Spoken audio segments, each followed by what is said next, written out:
6 na lalaki ang arestado ng otoridad sa magkakahiwalay na drug buy-bust operation sa Cagayan at Nueva Ecija.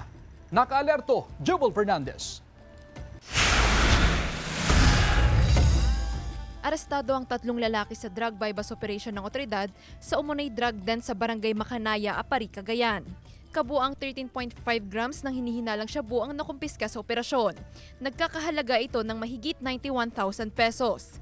Nakuha rin ang buy-bust money, 2 cellphone at iba't ibang drug paraphernalia. Wala pang pahayag ang mga sospek na mahaharap sa kaukulang reklamo.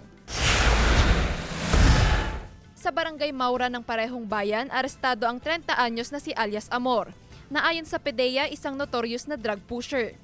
Nakumpiska sa operasyon ang nasa 10 gramo ng hinihinalang shabu na nagkakahalaga ng 68,000 pesos. Wala pang pahayag ang sospek na mahaharap sa kaukulang reklamo. Kabuang 2.3 grams ng hinihinalang shabu ang nakumpiska sa 29 anyos na lalaki sa barangay Balintucatok, Santiago City, Isabela. Nagkakahalaga ng mahigit 15,000 pesos ang nakumpiskang ilegal na droga. Sinisikap ng GMA Regional TV na makuhanan ng pahayag ang sospek.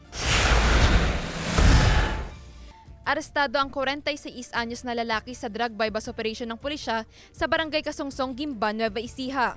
Nakuha sa sospek ang 2 gramo ng hinihinalang shabu na nagkakahalaga ng mahigit 14,000 pesos.